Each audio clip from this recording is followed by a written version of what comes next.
तो भाई लोग आज हम देखेंगे कि मार्वल सिनेमैटिक यूनिवर्स के अंदर सबसे स्ट्रॉन्गेस्ट एवेंजर कौन है। और इस रैंकिंग में मेरी मदद करने के लिए मेरे साथ हैं सुपर से। तो दोस्तों मैं हूं अमन सिन्हा। तो मैं पहले ही बता दूं कि इस रैंकिंग में war machine, vision, winter soldier, black panther में से कोई भी नहीं होने वाला, क्योंकि इनमें से कुछ तो मर चुके हैं या फिर कुछ इतने पावरफुल नहीं है कि इस रैंकिंग वाले सुपर हीरोज की जगह ले सकें। तो बढ़ते हैं सीधी रैंकिंग की तरफ। Number 10 Ant Man. जब स्कॉट लैंग को पहली बार एंटमैन सूट मिला था तब उसको अपनी पावर्स का इतना अंदाजा नहीं था। फिर उसने हैंक पिम और होप पिम के साथ मिलकर ट्रेनिंग करी, जिसके बाद उसकी एबिलिटी एनहेंस हुई। कैप्टन अमेरिका सिविल वॉर में एंटमैन ने पहली बार अपनी अपीयरेंस एवेंजर्स के बीच में दी थी, जिसके बाद ये भी एक एवेंजर बन गया। एवेंजर्स एंड गेम में एंटमैन मोस्ट इंपोर्टेंट कैरेक्टर था, जिसकी वजह से टाइम ट्रेवल पॉसिबल हो पाया और एवेंजर्स जीत भी पाए। एंटमैन एक लौता ऐसा एवेंजर है एमसीयू के अंदर जिसको बहुत बाद में जाकर सूट मिला था, जिसकी वजह से वो सुपर हीरो बन पाया। और ये सूट भी हैंक पिम का था। बिना सूट के कुछ भी नहीं है, जिस वजह से इसकी रैंकिंग नंबर 10 पर रहेगी। Number 9 falcon. फैल्कन की first appearance captain America the winter soldier में हुई थी, जिसके बाद इसने कैप्टन अमेरिका के हर मिशन में साथ दिया। फैल्कन का सूट वाइब्रेनियम से बना हुआ है, जिसकी वजह से उसको इतनी दिक्कत नहीं होती। एवेंजर्स एंड गेम में थैनोस को हराने के बाद जब कैप्टन अमेरिका पास्ट में गया इन्फिनिटी स्टोन्स रखने के लिए, तो वो वहीं पर रुक गया, जिस वजह से समय के साथ वो बूढ़ा हो गया। और जब वहां से प्रेजेंट टाइमलाइन में वापस आया तो उसने अपनी वाइब्रेनियम से बनी हुई शील्ड सैम विल्सन यानी कि फैल्कन को दे दी, जिसके बाद उसे बना दिया गया नया captain America. Number 8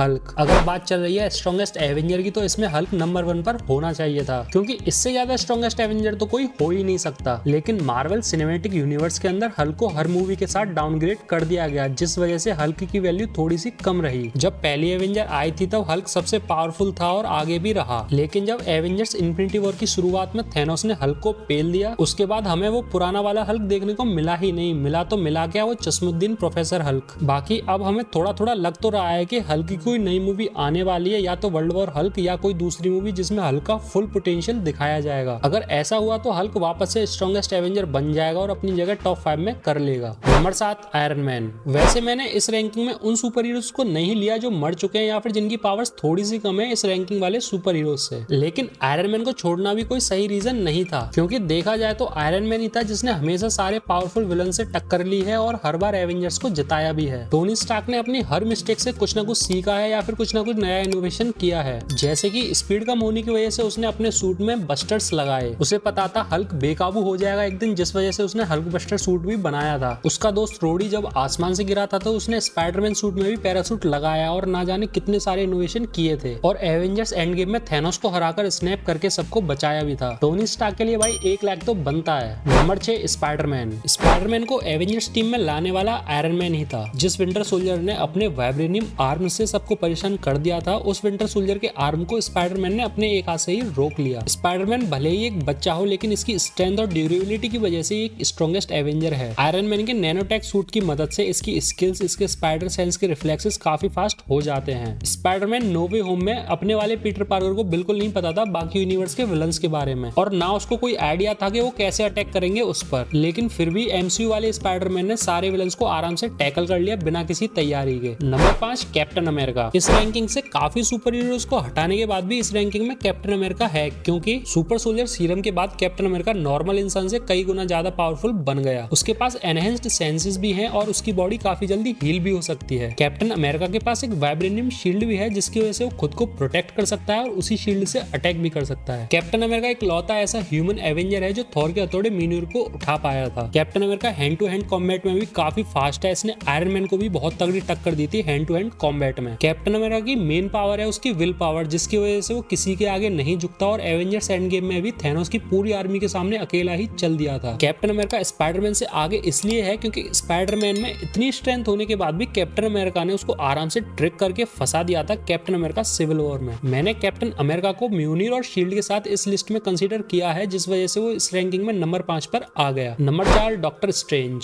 Stephen Strange का जब एक्सीडेंट हो जाता है तो वो जाता है कामाता, जिसके बाद वो मास्टर हो जाता है मिस्टिकल आर्ट्स का। एंशिएंट वन उसे टाइम स्टोन भी दे देती है ताकि वो इस यूनिवर्स की सुरक्षा कर सके। टाइम स्टोन के साथ ये काफी पावरफुल हो जाता है। इसने डोरमामू को भी हराया था डार्क डायमेंशन में जाके। और जब थैनोस ने अपने इन्फिनिटी स्टोन की पावर से अटैक किया था डॉक्टर स्ट्रेंज पर, तो डॉक्टर स्ट्रेंज ने बड़े आराम से उस अटैक को झेल लिया था। और जैसा हमें पता है जब डॉक्टर स्ट्रेंज सुप्रीम स्ट्रेंज बन जाएगा तो ये कितना पावरफुल हो जाएगा, जैसे हमने व्हाट इफ की सीरीज में देखा था। वैसे शायद ये सुप्रीम स्ट्रेंज बन चुका है या फिर बनने वाला है, क्योंकि doctor strange in the multiverse of madness की एंडिंग में हमने देखा था कि इसके थर्ड आई आ चुकी है। Number 3 captain Marvel. जब एवेंजर्स इन्फिनिटी वॉर में थैनोस ने स्नैप कर दिया था तो उसके बाद कैप्टन मार्वल आई थी और सबको फील हुआ था कि स्ट्रॉन्गेस्ट एवेंजर है एमसीयू के अंदर। कैप्टन मार्वल इतनी पावरफुल थी कि इसने एक बार में ही थैनोस का शिप तोड़ दिया था और नॉर्मली थैनोस के अटैक को झेल रही थी बिना कुछ रिएक्ट करे, लेकिन इतनी ओवरपावर्ड होने के बाद भी थैनोस को नहीं हरा पाई और ना ही उससे जीत पाई, जिस वजह से ये नंबर 3 पर रह गई। Number 2 Scarlet Witch. वांडा के पास टेलीपैथी, टेलीकाइनेसिस और एनर्जी मैनिपुलेशन करने की पावर्स हैं। एवेंजर्स एज ऑफ अल्ट्रॉन के एंड तक वांडा एवेंजर्स टीम का हिस्सा बन गई थी, जिसके बाद एवेंजर्स इन्फिनिटी वॉर में वांडा ने थैनोस को एक हाथ से ही रोक लिया था, जो कि काफी बड़ी बात थी। और एवेंजर्स एंड गेम में थैनोस को इतना घायल कर दिया था कि उसे फायर रेन अटैक कराना पड़ा। वांडा ने अपनी पावर से थैनोस के उरू मेटल से बने हुए डबल एज्ड स्वॉर्ड को तोड़ दिया था, जिसने वाइब्रेनियम शील्ड को तोड़ा था। जिसके बाद वांडा ने डार्क होल्ड पढ़ी और वो बनी स्कारलेट विच। उसे पढ़ने के बाद ये इतनी ओवरपावर्ड हो गई थी कि इसने इल्यूमिनाटी के मेंबर्स को बड़े आराम से मार दिया, जिसमें Captain Marvel, Captain Carter, Professor X, Reed Richards और ब्लैक बोल्ट जैसे पावरफुल बीइंग्स थे। नंबर 1